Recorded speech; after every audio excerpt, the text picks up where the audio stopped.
पाकिस्तान एक ऐसा क्रिकेट है जो कब रंग बदल दे कहा नहीं जा सकता है, और वही अमेरिका के राष्ट्रपति डोनाल्ड ट्रंप का पाकिस्तान प्रेम भी खत्म होने का नाम नहीं ले रहा है।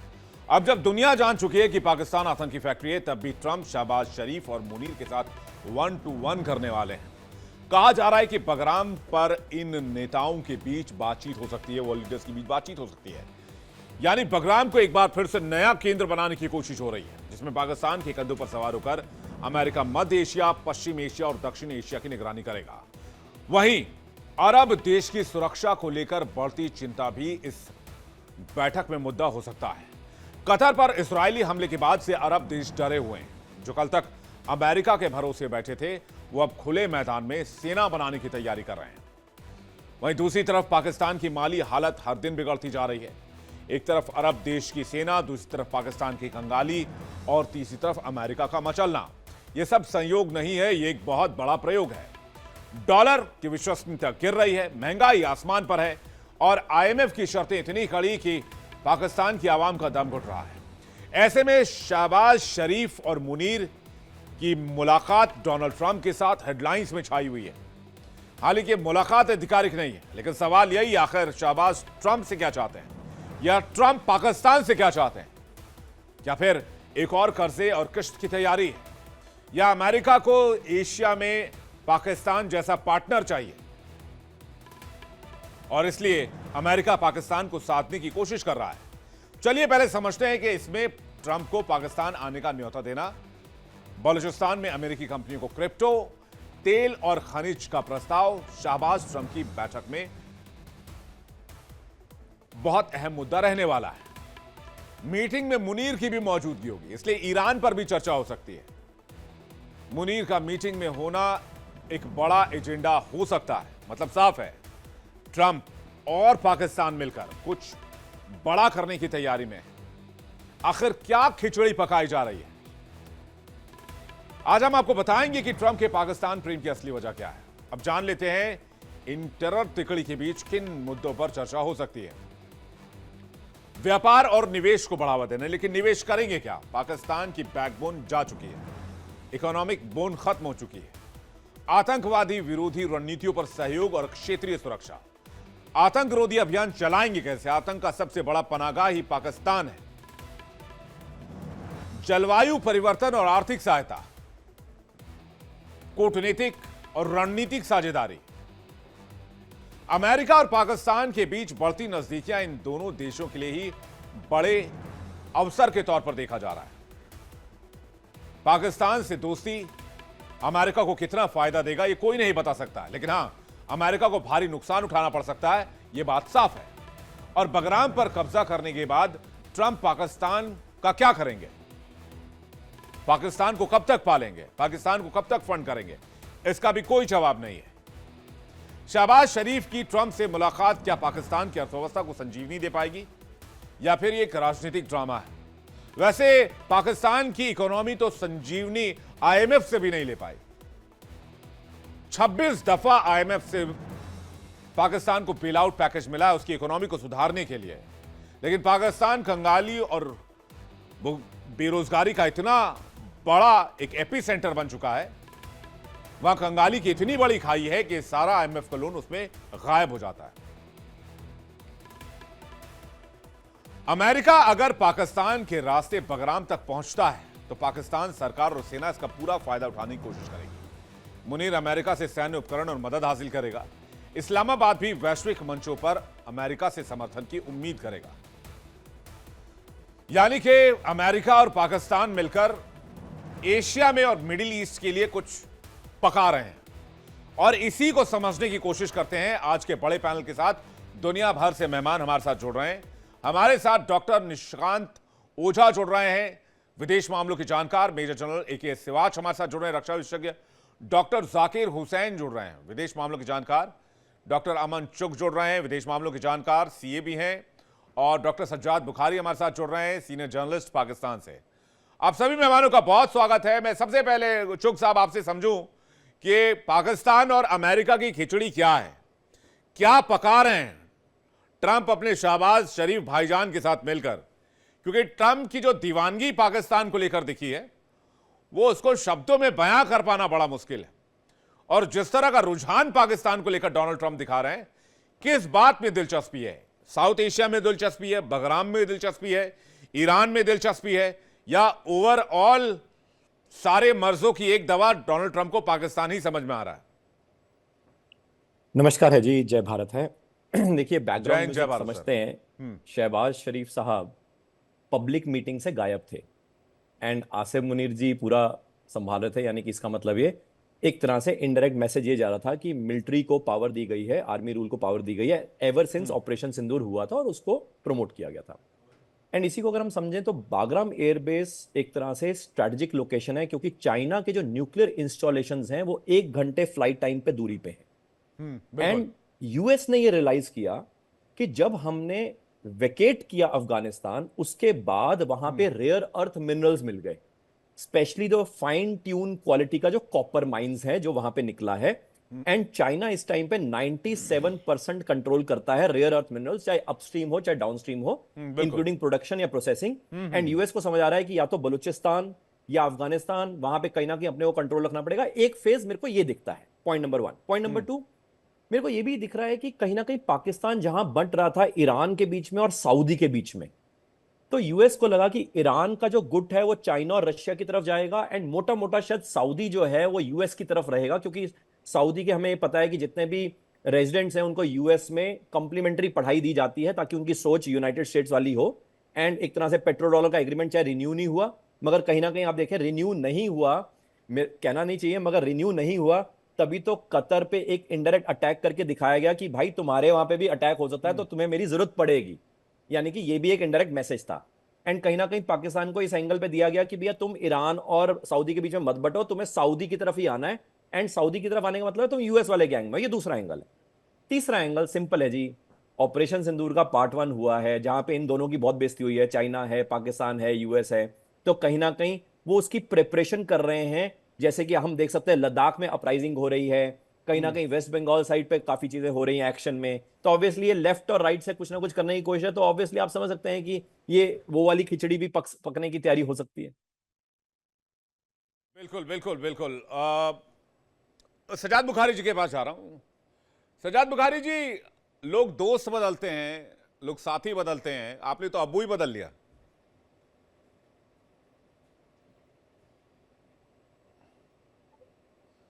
बुखारी जी, आपकी आवाज नहीं आ रही, आपकी आवाज दबा दी गई, सॉरी, आपकी आवाज म्यूट हो गई शायद। नहीं, मेरी आवाज आ रही है? अब आ रही है, बिल्कुल आ रही है। हाँ प्लीज बोलिए, थैंक यू। आपको पता है मेरी आवाज गरजती है, बरसती भी है, आपको करना है अभी। देखिए, फिर से आपकी आवाज नहीं आ पा रही है। मुझे लग रहा है अमेरिका आपकी आवाज दबाने की कोशिश कर रहा है, लेकिन फिर भी आप बोलिए, मैं कोशिश करता हूं आपकी आवाज देने की। कोशिश करें, मुझे पता है मेरी आवाज हाँ, जा अब रही आ है। रही है, हाँ बोलिए। आदाब अध्यक्ष आप सबको। जी। और सबसे पहले आपको भी बहुत ज्यादा आदाब अध्यक्ष कि आपने जब राम कहानी सुनाई और एक लंबा चौड़ा जो आपने किया उसे बिल्कुल, आपका ऑडियो क्लियर नहीं मिल पा रहा है सर। मैं बुखारी साहब माफी चाहूंगा, मैं आपको दोबारा कनेक्ट करने की कोशिश करता हूं। मैं दोबारा कनेक्ट करता हूं आपको, ताकि आपकी आवाज जो है वो क्लियर हम तक पहुंच पाए। मैं सीधे सिवात सर के पास जा रहा हूं। सिवात सर, बहुत आसान शब्दों में चुग साहब ने समझाया कि भाई माजरा जो है वो बगराम भी है, क्रिटिकल मिनरल्स भी है, और साथ ही साथ ये जो इस रीजन में पावर बैलेंस करने की कोशिश भी है। लेकिन अब पाकिस्तान के भरोसे, जिसका खुद का पावर बैलेंस नहीं हो रहा अभी तक, 1947 से लेकर 80 साल होने वाले हैं। देखो विवेक, समझना पड़ेगा पाकिस्तान अमेरिका के पाले में बहुत टाइम रहा है, सीटो सेंटो। और अभी आप देखें कि जब तक डोनाल्ड ट्रंप 1.0 था तब तक भी पाकिस्तान अमेरिका के साथ था। मगर फिर अमेरिका ने देखा कि पाकिस्तान एक डबल क्रॉस कर रहा है, और डोनाल्ड ट्रंप ने जो इनकी मिलिट्री एड थी $440 मिलियन की बंद की। तो सच्चाई है कि अमेरिका को लगता है कि पाकिस्तान का इस्तेमाल वो कर सकता है इस इलाके में, क्योंकि पैलेटेबल है और मैनिपुलेट हो सकता है। और अगर आप देखें वो हर चीज उसके लिए सेट हो रही है अमेरिका के लिए, अगर वो पाकिस्तान को अपने पाले में लाता है। क्या क्या पाए हैं, एक तो अगर ईरान पे अगर उसको हमला करना है दोबारा, तो उसको एयर बेसिस चाहिए, वो पाकिस्तान दे सकता है। कहीं ना कहीं पाकिस्तान का अगर झुकाव का ईरान की तरफ था उसको उसने निकाल दिया, क्योंकि उसने पाकिस्तान सऊदी मिलिट्री अलायंस भी कर दिया। क्या उसको अमेरिका को ये फायदा होगा नहीं फायदा होगा ये तो समय बताएगा, मगर ये सच्चाई है। आज बागराम का जो एयरफील्ड है वो बहुत इंपॉर्टेंट है अमेरिका के लिए। वो स्ट्रेटेजिकली ऐसा लोकेटेड है कि वो जो कि न्यूक्लियर बेसिस हैं जो कि चीन के, वो भी डोमिनेट कर सकता। सोवियत यूनियन जब था और अब रशिया है, उसके भी ऊपर सर्वेलेंस कर सकता है, ईरान पे भी सर्वेलेंस कर सकता है। उसको कौन दिला सकता है? उसको पाकिस्तान जो है अभी भी, यूं तो लड़ाई इतनी अच्छे रिलेशनशिप नहीं है अफगानिस्तान और पाकिस्तान के, मगर अभी भी इनका होल्ड है तालिबान के साथ, और पाकिस्तान कोशिश कर सकता है, और नहीं, यही कोशिश। पाकिस्तान सर क्या प्रॉमिस कर रहा है अमेरिका को? मैं हाँ, ये समझना वही चाहता हूं। वही मैं बता रहा हूँ। पाकिस्तान चार चीजें कर रहा है। एक तो कहीं ना कहीं आपको पता है कि क्रिप्टो करेंसी की तो बात हुई थी, उसके बाद रेयर अर्थ मटेरियल जो मिल रहे हैं बलूचिस्तान में, उसको वो कहता है एक्सप्लोर करो, आप आके अपनी कंपनियां लगाओ। वो सब कुछ खोलने को तैयार है अमेरिका के। दूसरा, वो चीन का जो दबदबा अफगानिस्तान में बढ़ता जा रहा है, अगर अमेरिका वहां पैर रखना चाहता है तो ये पाकिस्तान उसको बहुत हेल्प कर सकता है। बागराम जो है तालिबान ऐसे नहीं देगा।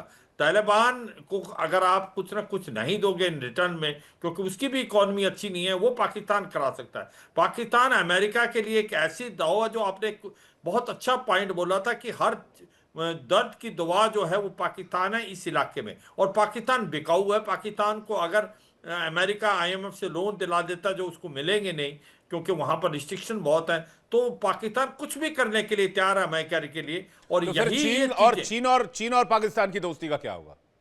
ये आप हर कोई ये कह रहा है कि अगर पाकिस्तान अमेरिका के नजदीक जाता तो पाकिस्तान और चीन की दोस्ती क्या होगा। पाकिस्तान तो इसके लिए बहुत बड़ा प्लेयर है। वो पहले भी ऐसे रिलेशन, पाकिस्तान और चीन के रिलेशन आज के तो है नहीं, बहुत सालों से उसकी दोस्ती है। और अफगानिस्तान में चीन पहले से ही घुसा हुआ है। अफगानिस्तान में बिल्कुल चीन ठीक। अपनी अपनी जो है वो धाक चाहता है, क्योंकि एक तो उसका मुस्लिम बहुल प्रांत जो है वो अफगानिस्तान से बॉर्डर पर लगता है। वहां पर वो सिंजांग नहीं प्रो चाहता है किसी भी तरह से टेरर एक्टिविटीज हो, या फिर चाइना के अंदर किसी तरह का अटैक हो, या फिर चाइना के जो कट्टरपंथी एलिमेंट्स हैं वो अफगानिस्तान में आकर शरण ले। वो तालिबान से इस बात की अश्योरिटी चाहता है। सीपेक 2 का रास्ता अफगानिस्तान से होकर गुजरता है। अफगानिस्तान में चाइना ने ऑलरेडी इन्वेस्ट किया हुआ है। अमेरिका को अगर पाकिस्तान लेकर आएगा, चीन कैसे मान जाएगा?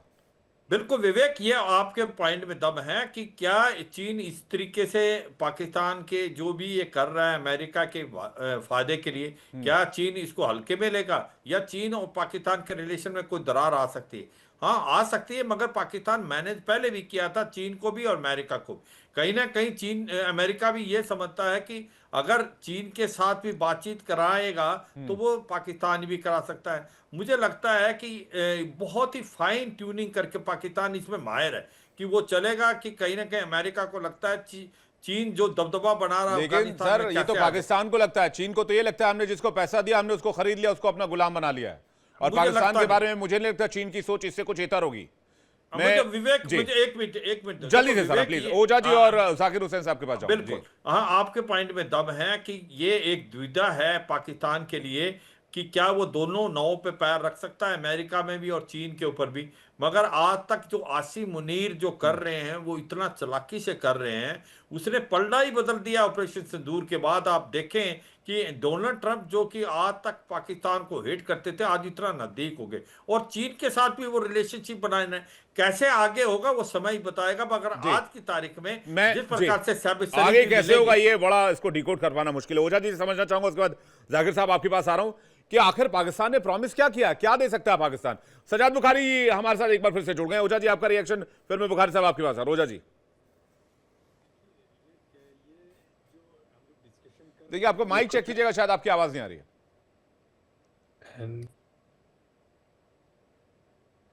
और ये हाँ हाल बिल्कुल ही आ में, रही है आवाज, बोलिए। हाँ प्लीज, थैंक यू। जी, जहाँ तक अगर हम बात करते हैं, ये जो करंट सिनेरियो बन रहा है, जिस तरह से आपने बताया कि पाकिस्तान के जो सरगर्मा थे वो आज मिले, उससे पहले अगर आप देखें तो मॉर्निंग में आज जो मीटिंग हो रही है, पहले प्रेसिडेंट ऑफ टर्की की मुलाकात हो रही है ट्रम्प, फिर 4:30 बजे फिर ये इनकी मुलाकात हुई है। तो ये बड़ा स्ट्रेटेजिकली अगर इसको अलायंस आप देखते हैं तो ये कोई इस तरह की चीज़ें नहीं है कि कोई, इट इज़ जस्ट लाइक कि वो गए हुए हैं और वहाँ पर इकोनॉमिक्स के लिए या अपने कोई फाइनेंशियल ग्रांट के लिए गए हैं। ये पूरा का पूरा गेम जो हो रहा है, ये साउथ ईस्ट जो बेसिकली जो साउथ एशियन कंट्रीज में अपनी पोजीशन को स्ट्रांग करने के लिए सारा खेल खेला जा रहा है, whether it is Afghanistan, whether it is China, whether it is any part. और जहाँ तक मैं अभी बताता हूँ आपको, बहुत इनपुट्स की बात बता रहा हूँ कि जैसे अभी कुछ दिनों में इस तरह की भी इंफॉर्मेशन आ रही है कि F-16 के 8 फाइटर्स जो है पाकिस्तान खरीदने वाला है। ऑलरेडी वो मिडिल ईस्ट में पार्क कर दिए गए हैं, जो ये खरीदेंगे, और उसके नेक्स्ट 10-15 दिन के अंदर दूसरा 8, तो 16 F-16 के फाइटर्स ये खरीद रहे हैं। आप इसको इस तरीके से नहीं देख सकते हैं कि ये कोई बहुत ही डिप्लोमेसी या पॉलिटिकल इश्यूज वाली सिनेरियो बना हुआ है। ये बहुत ही नेशनल सिक्योरिटी और नेशनल थ्रेट का इशू बन गया है इस समय। जहां तक हम पाकिस्तान की बात करते हैं कि ट्रंप से वो क्या लेंगे या यूएस उनको क्या देगा, it is not like that. US का देखिए एक अपना बिजनेस रिलेशनशिप जो पाकिस्तान के साथ वो एक्सप्लोर करना चाहते हैं वो कर ही रहे हैं, लेकिन जहां तक है कि उनको अपना एक स्ट्रेटेजिक, एक पावर लोग बेसिकली बेस बनाना है, वो एक तरह से पाकिस्तान को प्रॉक्सी की तरह यूज करके वहां से वो ऑपरेट करना चाह रहे हैं। आपने ये देखिए, जब भी वहां पर अभी उन्होंने अलाइन हुआ उनका सऊदी के साथ, जब न्यूक्लियर की बात हुई, उसमें ना यूएस का रिएक्शन आया, ना चाइना का रिएक्शन आया, ना किसी का रिएक्शन आया। जी सर, लेकिन आप प्रॉक्सी की भी बात करें, प्रॉक्सी तो डे वन से पाकिस्तान रहा है। पाकिस्तान के बारे में तो ये भी कहा जाता है वो अमेरिका का नॉन नेटो अलाई रहा है, लेकिन सवाल इस बात को लेकर है कि जब 9 से 10 परमानेंट बेस मिडिल ईस्ट में मौजूद हैं, और बेसिस का क्या करेगा? क्या चाइना का को कंट्रोल करना चाह रहा है, जैसे चुग साहब कह रहे हैं कि भाई उसके न्यूक्लियर प्लान्स और बाकी चीजें जो अफगानिस्तान बगराम एयरबेस के बहुत करीब है, ईरान के साथ बॉर्डर लगता है, तो चीन और ईरान जो दो ऐसे मुल्क है जो अमेरिका के सबसे बड़े दुश्मन है, क्या इन दोनों पर नकेल कसने की कोशिश है, या फिर इन दोनों को मॉनिटर करने के लिए उनको बगराम चाहिए, और बगराम बगैर पाकिस्तान के हेल्प पे मिल नहीं सकता है? जो जियो पोलिटिकल एक ये आर्किटेक्चर है मिडिल ईस्ट और वेस्ट एशिया का, बड़ा कॉम्प्लिकेटेड है। ये इस तरह से आप नहीं कर सकते कि इस सिनेरियो पे ईरान के लिए अगेंस्ट में कोई बात होगी। ये तो जब तक आउटकम नहीं आता हम कह भी नहीं सकते इसमें। तो ईरान अपनी तरह से पोजीशनिंग कर रहा है, अफगानिस्तान अपनी तरह से पोजीशनिंग कर रहा है, पाकिस्तान अपनी तरह से कर रहा है। तो ये एक कहना कि ईरान को कुछ नुकसान होगा या पाकिस्तान को नुकसान होगा, ये बहुत ही मुश्किल है। आप ये देखिए कि आज यूएई है, यूएई ने पूरी तरीके से एकदम अपना सारा अलाइन बंद कर दिया बहुत इसराइल के साथ। उन्होंने उनकी सारी डील्स जो हैं पॉज पे चली जा रही हैं वहां पर। तो ये कहना कि अब पाकिस्तान की जो स्ट्रेटेजिक लोकेशन है, वो लोकेशन हमारे लिए, उनके लिए माने रखती है बेसिकली। वो वहां से बैठ के दे कैन ऑपरेट एनीवेयर। तो अगर वो आज के समय में आज F-16 अगर उसको दे रहा है तो ऐसे तो नहीं दे रहा होगा। चाइना है, चाइना को भी अपनी प्रेजेंस वहां बनानी है, तो चाइना इस तरह से वहां पर इन्वेस्ट तो नहीं कर रहा है। पूरा का पूरा मेजर इन्वेस्टमेंट लगा हुआ है वहां पर, पाकिस्तान के अंदर में लगा हुआ है। और चाइना जो है ये क्या बोलते हैं आपके ईरान में भी कर रहा है काम, बलूचिस्तान में भी कर रहा है, उसका भी। तो ये जियो पोलिटिकल सिचुएशन है, इसको आप उस एंगल से ना देख के आप इसको ये देखिए किस तरह से एक नेशनल बेसिकली आप इसे पावर गेम बता रहे हैं, ठीक है? पावर गेम है। मैं जाकिर साहब इसे कैसे देख रहे हैं? मैं एक छोटा रिएक्शन, उसके बाद बुखारी साहब आपके पास आ रहा हूँ। जाकिर साहब, देखिए ये बड़ी ही चर्निंग वाली सिचुएशन है, और अभी मेरा ख्याल हो सकता है पाकिस्तान भी ना समझ पा रहा हो कि इसकी कॉन्सिक्वेंसेस क्या है। लेकिन हाँ, एक मतलब चीज आपने ये, बड़ा नीश वर्ड यूज किया। मैं इसको अगर हिंदी में समझो, झालमुड़ी वाली सिचुएशन है। जी हर तरह तो, का मसाला डाला हुआ है, लेकिन समझ में नहीं आ रहा टेस्ट किससे आ रहा है। और शहबाज शरीफ का ट्रम्प से मिलना इनफॉर्मल मीटिंग है, लेकिन क्या इनफॉर्मल मीटिंग में कोई फॉर्मल एग्रीमेंट हो सकते हैं? जो मुनीर ने ऑलरेडी जो है उसकी रूपरेखा तैयार कर दी थी। तो इसमें अगर ये हम मान के एक सिनेरियो चलते हैं तो उसमें हो सकता है काउंटर टेररिज्म के बदले में पाकिस्तान जो है कुछ मदद करने को तैयार हो। पाकिस्तान के लिए काउंटर टेररिज्म एक प्रॉब्लम बनी है। टीटीपी उधर बैठा हुआ है, बलूचिस्तान इधर बैठा हुआ है। एक तो फैक्टर ये हो गया। दूसरा इकोनॉमिक इंटरेस्ट भी है पाकिस्तान का, जो कि अमेरिका जो है काफ़ी हद तक प्ले कर सकता है। तीसरा हम ये देख रहे हैं कि पाकिस्तान का फैलता हुआ strategic expansion, strategic influence up to Middle East और साउथ एशिया एक हो रहे हैं एक तरीके से स्ट्रेटजिक वे में देखें। तो इसके लिए एक तरीके से ये देखा जा सकता है कि मिडिल ईस्ट की जो प्रॉब्लम है वो साउथ एशिया में भी आ जाएगी। जो मिडिल ईस्ट की प्रॉब्लम्स वहाँ चल रही हैं, जैसे गाजा वगैरह है, जो साउथ एशिया की प्रॉब्लम है उसको मिला के तो नहीं देखा जा रहा है। क्योंकि ट्रम्प के बारे में कुछ कहना बड़ा मुश्किल है, क्योंकि अगर मुनीर और शहबाज शरीफ किसी बात पे तैयार होंगे तो वो छोटा टिकट नहीं होगा, it will be a big ticket. रही बात बगराम की, तो तालिबान ने अपनी पोजीशन क्लियर कर दी है 20 साल के लिए फिर आइए। बगराम ऐसा नहीं है कि आप बांट लेंगे और उसको मालूम नहीं होगा। आइए लड़ाई करते हैं जिसमें पाकिस्तान फिर से जो है शकीन होगा। रही बात चाइना की, तो मैं किसी भी एंगल से ये नहीं मानता कि पाकिस्तान चाइना को छोड़ सकता है या चाइना और पाकिस्तान में किसी भी तरीके का ट्रस्ट डिफिसिट आएगा, क्योंकि 80 से 81% उसका डिफेंस जो है चाइनीज सप्लाइड है। अगर ऐसा होता है तो चाइना का पूरा डिफेंस कोलैप्स कर जाएगा। और अमेरिका ने नहीं, अभी चाइना का बहुत डिफेंस दिनों कोलैप्स बाद करेगा या पाकिस्तान का डिफेंस कोलैप्स पाकिस्तान करेगा? का हाँ, वही मैं थोड़ा मैं भी थोड़ा 81 घबरा सा गया था नहीं नहीं नहीं, कि घबराइए जाकिर मत। साहब ने तो आज मतलब मुझे नहीं लगा नहीं, कि घबराइए मत। 81% उसका डिफेंस है, तो वो अगर चाइना ने हाथ खींचा तो कोलैप्स कर जाएगा। उधर अमेरिका भी चाहता है एक कमजोर पाकिस्तान रहेगा तो उसको बड़े इजीली से हैंडल कर लेगा। एक मजबूत पाकिस्तान किसी के लिए भी फेवर अगर में नहीं है। पाकिस्तान मजबूत होता तो वो नहीं, डील मजबूत क्यों तो करता है अपनी जमीन आप, को लेकर? नहीं मजबूत तो है, इस बात को आप डिनाई मत करिए। जी, हाँ, नहीं, इसीलिए जो है वो स्ट्रेटेजिकली उस स्ट्रेटजी लोकेशन को लेकर देखिए, पाकिस्तान मजबूत है। दूसरी बात हम ये कह रहे हैं कि जो हाँ, सऊदी अरब से एग्रीमेंट साइन हुआ है नेटो के, उसमें सऊदी अरब ने ऑलरेडी डिक्लेयर कर दिया है 1 ट्रिलियन का आर्म्स जो है को प्रोडक्शन करेगा। अगर उसको 10% भी मिल गया तो उसकी इकोनॉमी सॉल्व हो गई, 83 बिलियन डॉलर उसका जो है कर्ज उतर जाएगा। तो ये सारी चीजें हमको सामने रख के चलना नहीं, पड़ेगा। डायनेमिक्स वो बात बिल्कुल तो चेंज। दीगर है, कर्जा उतरेगा कि आर्मी की जेब में जाएगा? वहां वो तो एक ये क्योंकि यहाँ करप्शन बहुत बड़ा है। वहां तो कंगाली और जी, बेरोजगारी से बड़ी लेकिन खाई इनको, आर्मी की पॉकेट है। सारा पैसा लेकिन उसी में ये घुस आप जाता जान है, वहां से लीजिए फिर कि निकलता ही आप, नहीं है। लेकिन आप ये जान लीजिए कि आर्मी हो चाहे वो पॉलिटिशियन हो, अब बगैर जो है थोड़ी सी ईमानदारी की कंट्री नहीं चल पाएगी, कंट्री टूट जाएगी। तो इनको ईमानदार होना पड़ेगा कहीं ना कहीं। तो मेरा यही कंसर्न है कि ये हमारे लिए क्या होगा। ये जो पाकिस्तान अपनी एक टांग जो साउथ एशिया में रखा हुआ है, चाइना की तरफ रखा हुआ है, दूसरी टांग मिडिल ईस्ट में फैल चुका है।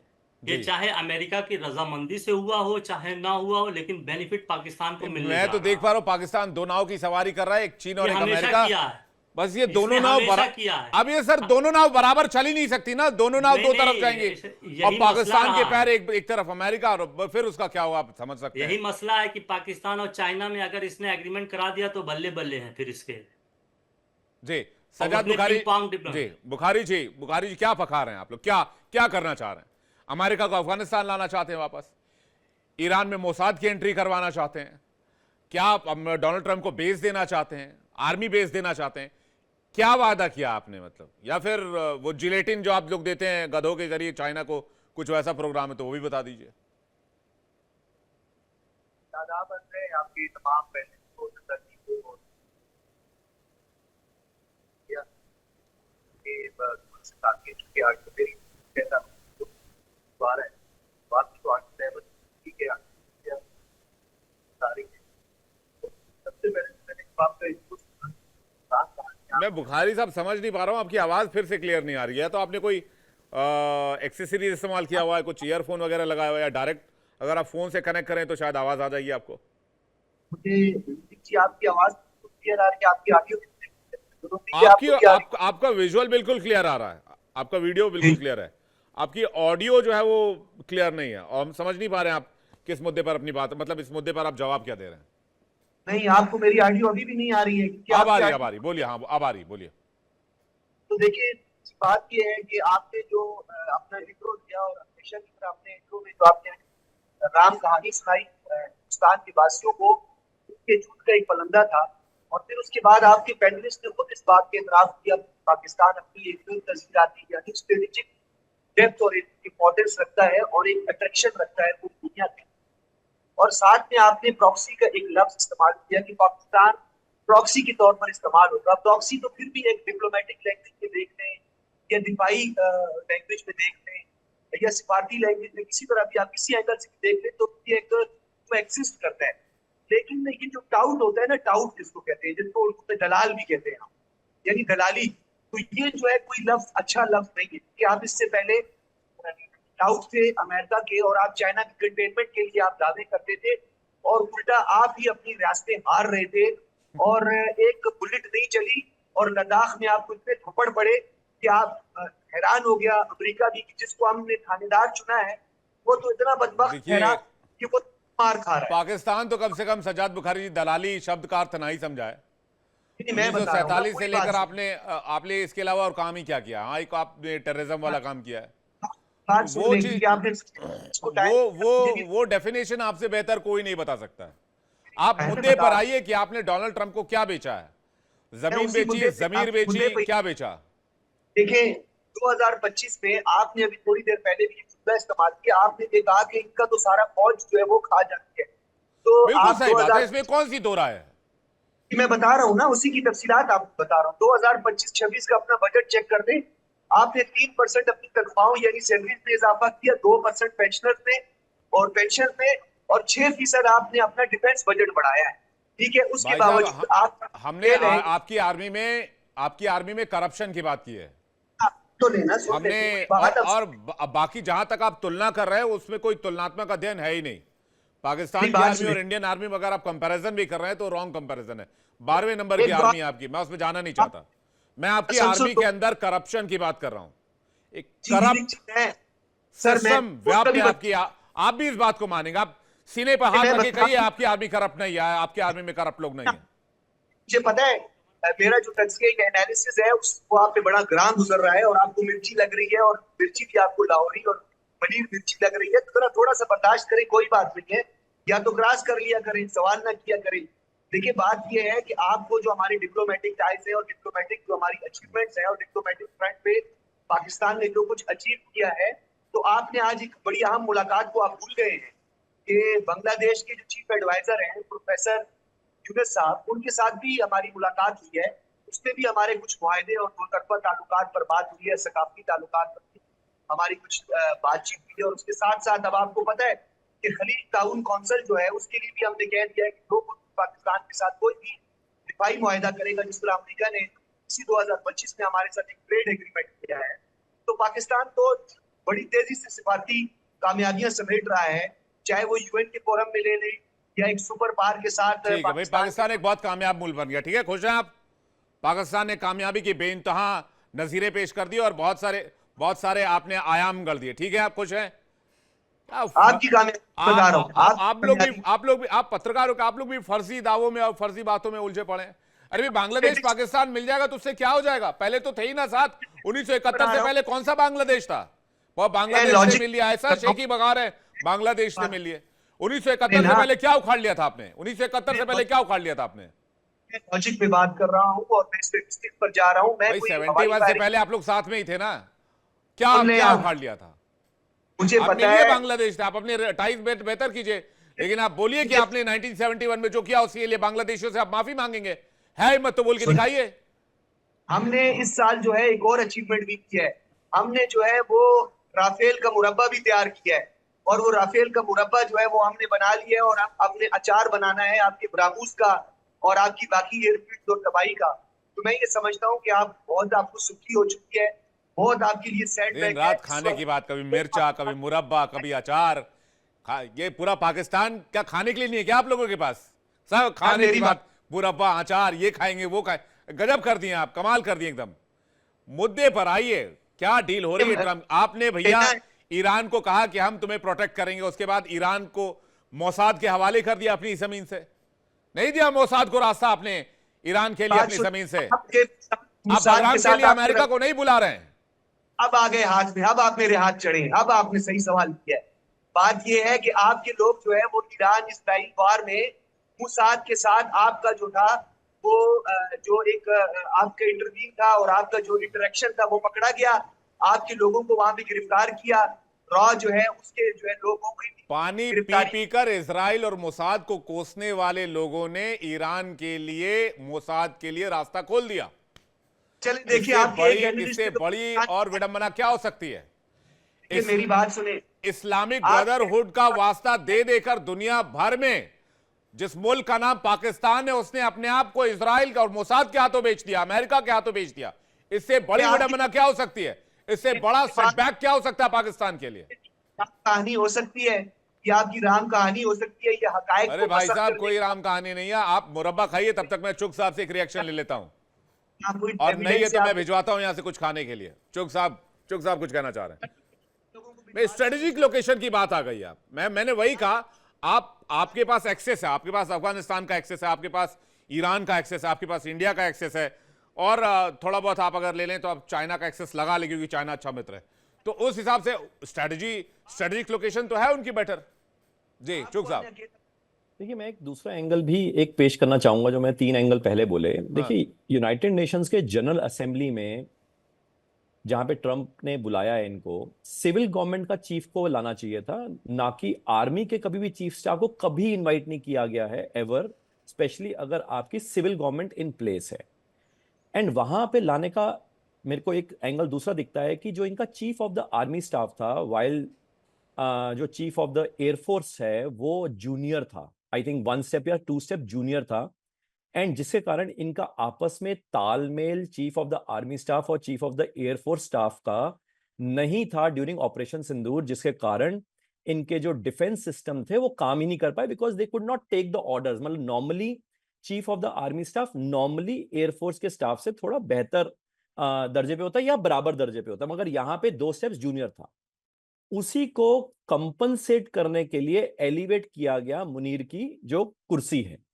एंड इसीलिए मुनीर को खास बताया गया, दिखाया गया, बिकॉज हमें ये पता है कि क्रिप्टो हब क्यों बनाना चाहते हैं साउथ ईस्ट एशियन कंट्रीज में।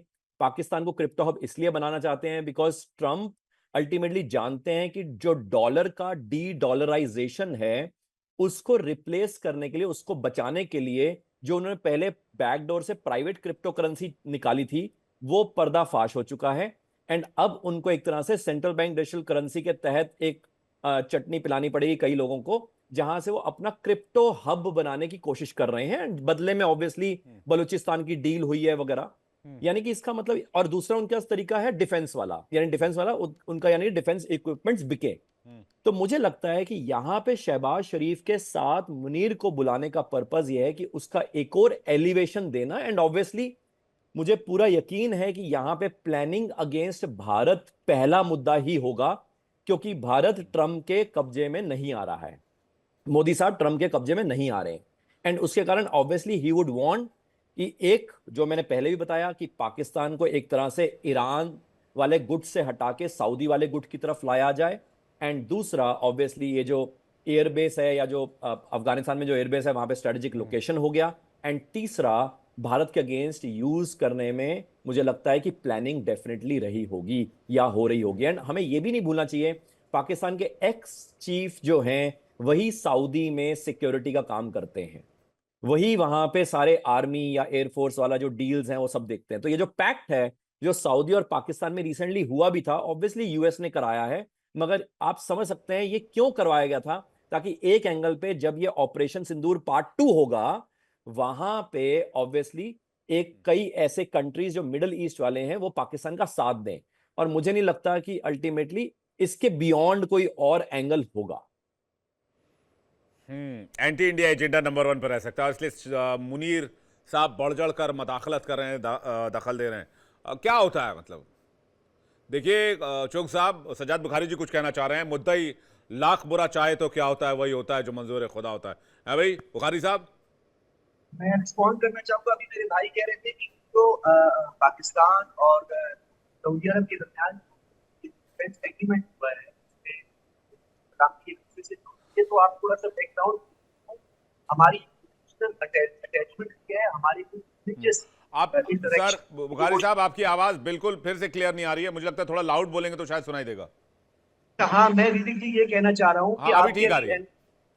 अब आपके एनालिस्ट ने ये बात कही कि पाकिस्तान और सऊदी अरब के दरमियान जो दिफाई मुआहदा है या डिफेंस एग्रीमेंट है, तो ये अमेरिका करवाया है। तो आप सुन रहे हैं कि पाकिस्तान माजी में भी जब इसराइल नापाक अजाइम सामने आए थे तो पाकिस्तान की वो वाहिद मुल्क था, और इसके अलावा भी सऊदी अरब के हरीमैन शरीफैन की इज्जत और वो हमारे लिए तकब्बुस और एहतराम है, वो हमारी कल्चरल अटैचमेंट की रही है। और खलीज ताउन काउंसिल के बहुत सारे ममालिक का शायद आपको नहीं है कि पाकिस्तान दिफाई मदद करता है, करता रहेगा। और आपको मैं ये दोहरा देता हूँ एक मरतबा फिर कि जहां पर इसराइल के नापाक आज़ाइम आपके साथ मिलकर जिस तरह भी सामने आएंगे, हम उसको खाक में मिला देंगे। जहां आ गई बकराम एयरबेस की, मैंने आपको बकराम एयरबेस के हवाले से यही कहा था कि उसकी एक स्ट्रेटेजी, क्या 80 साल तो होने वाले हैं इसी ख्वाब को लेकर, हर रात यही ख्वाब लेकर सोते हैं, हर सुबह यही ख्वाब लेकर जागते हैं। 80 साल होने वाले हैं 2027 में। क्या ये सब जो है वो सजाद बुखारी जी खाक में मिला देंगे? अरे हमको खाक में मिलाने वाले कितने खाक हो गए, कितने गाजी आए और कितने गाजी गए। सब बात रहने दीजिए, मैं इस पर डिबेट नहीं करना चाहता, और डिबेट करूंगा तो मैं आपकी बकिया उधेड़ दूंगा इन सब मामलों में। सिंदूर की बात हो रही थी तो मैं वो नहीं नहीं, सिंदूर आप ऑपरेशन सिंदूर के हवाले से बात तो सिंदूर लेना मतलब सर। समझते होंगे आप लोग। अब इस पर ज्यादा जाने की जरूरत नहीं है, अभी तो हमने पानी भी रोक रखा है। खैर, मैं जल्दी से बाकी पैनलिस्ट की तरफ जाऊंगा, और मैं जल्दी से, एक सेकंड बुखारी जी, एक सेकंड, मैं आ रहा हूं आपके पास। मैं सिवाज सर के पास जा रहा हूं। सिवाज सर, क्या एजेंडा है मुनीर और शहबाज का इस मीटिंग में स्पेशली? देखो, सच्चाई ये है कि पाकिस्तान को अमेरिका की जरूरत क्यों है। पाकिस्तान को अमेरिका की इसलिए जरूरत है, जितने भी आपकी फाइनेंशियल इंस्टीट्यूशन हैं उसमें अभी भी अमेरिका का बोलबाला है। आईएमएफ हो, अगर उसको लोन चाहिए तो अमेरिका का उसको चाहिए एक प्रकार से लिवरेज। इसी पर का वर्ल्ड बैंक का फाइनेंशियल एक्शन टास्क फोर्स ने इनको ग्रे लिस्ट में नहीं डाला, वो अमेरिका की देन है। तो अमेरिका को पाकिस्तान की जरूरत है, पाकिस्तान को अमेरिका की जरूरत है, इसमें कोई शक नहीं। और इसलिए ये खिचड़ी पक रही है। और कहीं ना कहीं अमेरिका के लिए पाकिस्तान इसलिए बहुत इंपॉर्टेंट है, वो कुछ पैसे दे के आप कुछ भी करा सकते हो पाकिस्तान से। नहीं, ईरान के आर्मी लिए चीफ मुनीर बार बार मिलने के लिए जा रहे हैं, ये तो पक्का कोई ना कोई खिचड़ी ऐसी पका रहे हुए कि अगेंस्ट इंडिया कुछ, मैं या बताता फिर हूँ, मैं बताता जैसा कि हूँ। चुप साहब कह रहे हैं कि भाई इंडिया कंट्रोल में नहीं आ रहा यूएस के, हाँ 50% ये का ठीक, टैरिफ लगा रखा अगस्त से, लेकिन हम टस से मस नहीं हुए अभी तक। हाँ बिल्कुल ठीक है विवेक, ये आपने बताया। सच्चाई ये है कि ये सोचना कि आसिम मुनीर गए हैं तो क्या कुछ बदलाव। पाकिस्तान में हरदम जो आपकी आर्मी चीफ होते हैं, आर्मी, वो कहते हैं हर देश के पास आर्मी है, पाकिस्तान में आर्मी के पास देश है। तो वहां असली पावर तो आर्मी से ही है, इस्लामाबाद से नहीं, रावलपिंडी से। आप ये कह रहे हैं क्या खिचड़ी पका रहा है, ये हाँ ये ठीक बात है। कई जो प्राइम मिनिस्टर मोदी है या भारत है, वो एक प्रकार जो अमेरिका की दक्तात को मानने को तैयार नहीं है। वो कहता है कि हम मल्टीपोलर वर्ल्ड हैं, आप यूनिपोलर नहीं है, हम कोई मिलिट्री अलायंस नहीं है, हम एक स्ट्रेटेजिक इकोनॉमी है। और मुझे लगता है इनडायरेक्टली प्रेशर डालने की कोशिश। मुझे सबसे ज्यादा विवेक जो चिंता का विषय है वो है जो पाकिस्तान और सऊदी का जो मिलिट्री अलायंस हुआ है। इससे क्या होगा कि जो आप पैसा सऊदी के पास है और कहीं ना कहीं वो इन्वेस्ट करेगा पाकिस्तान में, और पाकिस्तान के मॉडर्नाइजेशन में फायदा होगा। और ये भारत के लिए सोच विचार तो करने की 26 जरूरत बार है। आईएमएफ हमें ने मॉडर्नाइज 26 बार आईएमएफ ने इन्वेस्ट किया है, बिल्कुल तो बिल्कुल इकोनॉमी नहीं, वो रिवाइव बात नहीं नहीं। हो सकी। विवेक, सऊदी पैसा आप दे देगा इसको तो इकोनॉमी रिवाइव हो जाएगी। हाँ, मुझे नहीं लगता ऐसा होने वाला है। इकोनॉमी रिवाइव नहीं होने वाली। इकोनॉमी फिर? तो उसकी टूटने वाली है। मगर जो हथियार बनाने वाली बातें हैं ना, आप उसको ध्यान से सोचें। 81% जो जी, हथियार चीन से आते हैं कि कुछ पैसा निशाकांत ओझा जी, निशाकांत तो ओझा ये जी, आप देखेंगे जी। कि अभी एक चीज जरूर होगी, जो सऊदी पैसा देगा पाकिस्तान को, हाँ। उसकी जो मॉडर्नाइजेशन हो सकती है। इसलिए हमें ध्यान रखना पड़ेगा, हमें भी अपना डिफेंस एक्सपेंडिचर बढ़ाना जी, पड़ेगा, कहीं अपनी फोर्स ठीक को है। मॉडर्नाइज मैं करना। बिल्कुल इसमें 3% का भी इजाफा हुआ था, इस साल भी कुछ इजाफा होने वाला है, लेकिन हम मेक इन इंडिया प्रोसेस पर ज्यादा फोकस कर रहे हैं। मैं निशाकांत ओझा जी से एक जल्दी से एक सवाल लेना चाहूंगा, वो ये कि क्या ये ट्रंप एंड टीम, उनकी मंडली की एक कोशिश रही होगी, स्ट्रैटेजी रही होगी कि भाई आप पाकिस्तान को जितना आप पुचकारेंगे, भारत पर प्रेशर उतना बढ़ेगा, और ट्रेड डील भारत उसके लिए उतनी जल्दी राजी होगा? क्या ये एक एंगल भी हो सकता है कि वो पाकिस्तान को बार बार बुला रहे हैं, पुचकार रहे हैं और बात कर रहे हैं? बिल्कुल, टोटली एग्री विथ यू। ये एक बड़ा एंगल है जिसको वो यूएस जो है एक्सरसाइज करना चाह रहा है पाकिस्तान के कंधे पे रख के। बेसिकली देखिए, बड़ा सिंपल सा इंटेंशन है, जैसे मेजर जनरल सिवान ने भी बताया कि सिक्योरिटी एक ऐसा एंगल है जिसपे इस समय हम लोग को थोड़ा सा अलार्म रहना चाहिए। जहाँ तक पाकिस्तान है कि इस्लामाबाद यूएस से क्या मांग रहा है, तो बेसिकली वो सिंपल है, उनको पैसा चाहिए। बिना पैसे के तो ना वो जंग लड़ पाएंगे ना कुछ पाएंगे। जैसे अब न्यूक्लियर की अगर बात करते हैं तो उनका पूरा न्यूक्लियर जो स्ट्रक्चर है वो अनस्ट्रक्चर की तरह है, वो फैला हुआ, वेपन की तरह कंसोलिडेटेड नहीं है। अब उसके लिए उनको पैसा चाहिए, तो they need economic aid and concession. और बेसिकली जिस तरह से पाकिस्तान को आइसोलेट कर दिया गया था इंटरनेशनल फ्लोरा पे सारा, आप देखिए, मतलब उसको टेररिस्ट कंट्री घोषित कर दिया गया था। तो वो अपने को रिड्यूस करने के लिए इंटरनेशनल आइसोलेशन, उसको यूएस की जरूरत है। और यूएस को भी एक ऐसा प्रॉक्सी कंट्री चाहिए जिससे वो दबाव इंडिया के ऊपर डाल सके हर चारों कॉर्नर से। एसेटिंग जो इनका, और जो बेसिकली अगर ट्रम्प को अगर आप बात करते हो, देखिए ट्रम्प का तो बड़ा बेसिक वाई उनको क्या चाहिए पाकिस्तान से, तो उनका तो अपना ट्रेड अपॉर्चुनिटीज है। और जो मैंने आपको पहले बताया कि वो बेसिकली अपना एक प्रेशर क्रिएट करना चाहते हैं साउथ एशिया में। तो जो ये अपना टैरिफ है, टैरिफ बढ़ा रहे हैं, हो सकता है टैरिफ अभी ये भी चल रही है चर्चाएं कि टैरिफ और इंक्रीज होने वाला है। जैसे मैंने बताया कि अब आप ये बताइए कि अगर ये इंफॉर्मेशन आ रही है कि F-16 खरीद रहा है, तो पाकिस्तान के पास तो पैसा है नहीं, F-16 कहाँ से खरीदेगा? कोई ना कोई तो उसको कहीं ना कहीं से प्रोवाइड कर रहा है पैसा, जिसकी वजह से तो ये सारी चीजों को आपको मतलब ये एक चीज है जो एक बहुत बड़ा क्वेश्चन मार्क है। तो Pakistan is nothing for us. Pakistan में कुछ नहीं है, मतलब we don't count Pakistan anywhere. But जो उसकी स्ट्रैटेजिक लोकेशन है, जो उसके साथ जो प्रॉक्सी ग्रुप्स जुड़ रहे हैं, जिस तरीके से एक वहां पर एक्युमुलेट हो रहे हैं, और जिस तरीके से इंडिया के ऊपर वो शील्ड मतलब एक तरह से मतलब काउंटर करने की कोशिश कर रहे हैं, that is something which we cannot ignore. Bharat के लिए चिंता का विषय क्या है? जाकिर हुसैन साहब, उसके बाद मैं आ रहा हूं चुग साहब आपके पास, बुखारी साहब आपके पास आ रहा हूं। जाकिर साहब। विषय नहीं, मैं चिंता का विषय नहीं मानता हूं, बल्कि एक डिप्लोमेसी का और स्ट्रेटजिक पॉलिसी का इशू मानता हूं। इसके लिए दो तीन चीजें करना बहुत जरूरी है। नंबर एक ये है कि गल्फ में सर, जिस तरीके चिंता का विषय तो सबसे अव्वल मुझे जो लगता है, मैं माफी चाहूंगा आपको बीच में रोक रहा हूं, पाकिस्तान को फ्यूल करना ही इस रीजन में डिस्टेबिलिटी का सबसे बड़ा तो रीजन वो हो सकता हमारे है। लिए चिंता, हम उसको चिंता ना माने, बल्कि हम क्या कर सकते हैं इसको काउंटर करने के लिए। ये डिप्लोमेसी और स्ट्रेटजिक जो पाकिस्तान अपना कद बढ़ा रहा है उसको कैसे छोटा किया जाए। नंबर एक ये होना चाहिए कि मिडिल ईस्ट में सऊदी अरब और इन लोगों से हमारे रिलेशन को बहुत ही क्लियर करना चाहिए कि आपके जो स्ट्रेटजिक अलायंस हुए हैं, जो एग्रीमेंट हुए हैं, उससे हमारे आपके रिलेशन खराब नहीं होना चाहिए। पाकिस्तान जो है आपके रिलेशन को हमारे खिलाफ इस्तेमाल ना करे। हाँ, आपका रिलेशन अगर इसराइल से है तो आप और पाकिस्तान समझ लीजिए, क्योंकि हम आपके खिलाफ नहीं हैं। आपसे हमारा बहुत बड़ा ट्रेड हो रहा है, बहुत बड़ा, अगर हम एनर्जी का ट्रेड हो रहा है, बहुत बड़ा सेकंड लार्जेस्ट मुस्लिम पॉपुलेशन आपके इंडिया में है। ये सारी चीजें हमको फिर से reorganize the Middle East policy को ये करना है, जिससे जो है जो पाकिस्तान बेनिफिट उठा सकता है मिडिल ईस्ट का, हमें काउंटर करने के लिए उसको न्यूट्रलाइज करना है। सेकंड जो है, हमारा जो इंगेजमेंट चाइना और रशिया से हुआ है उसको और मजबूत करके पाकिस्तान को कहीं ना कहीं एक कॉर्नर करना है, या उसको ये समझाना है कि this is a road block in our relation, very close relation and multipolar world जो इमर्ज हो रहा है, उसमें इसको सॉल्व करना बहुत जरूरी है। तीसरा जो है, ट्रम्प को भी एक मैसेज जो हमने दिया है उसको उसको बहुत ही, हम कहते हैं रिजिड और फ्लेक्सिबल दोनों पॉलिसीज लेके चलना। हम तो रिजिड हैं ही हैं अपनी जगह, लेकिन फ्लेक्सिबिलिटी भी हमने दिखाई है और भी दिखा सकते हैं कि हम निगोशिएशन के लिए तैयार हैं। We are not closing the door और we are not following the policy of tit for tat. तो और तीसरा, और उसके आगे एक्सटेंडेड नेबरहुड में हम अफगानिस्तान को बहुत ज्यादा इंगेज करके रखें, सेंट्रल एशिया को वो तो बहुत है, ज्यादा इंगेज कर रखें, मेरे और ज्यादा दिमाग में भी इंगेज एक आइडिया करें। है।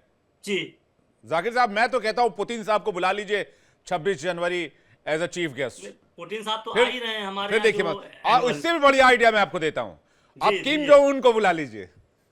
फिर देखिए अमेरिका में कैसे हेडलाइंस चलती हलचल है और बाकी हलचल चीजें होगी। चलती हैं। लेकिन देखिए, ट्रम्प एक जैसे ट्रांजेक्शनल ही आदमी, नॉर्थ ट्रम्प कोरिया को के सदर यहां पहुंचेंगे, जैसे ही लैंड करेंगे, वैसे ही अमेरिका के जितने भी टीवी चैनल, न्यूज चैनल, सब पे हेडलाइन चलना हाँ, शुरू। वो तो और इधर फिर आ उसके जाएगा बाद मामला। उसके बाद तो फिर मजा ही आ जाएगा। मतलब खैर, हाँ, ये बात तो अब है। पता नहीं इसमें हमारे जो अधिकारी और लेकिन एक फॉरेन बात एक्सपर्ट हमारी, क्या एक सोचते हैं। बात हम जी। एक बात हम कहना चाहते हैं कि हाँ।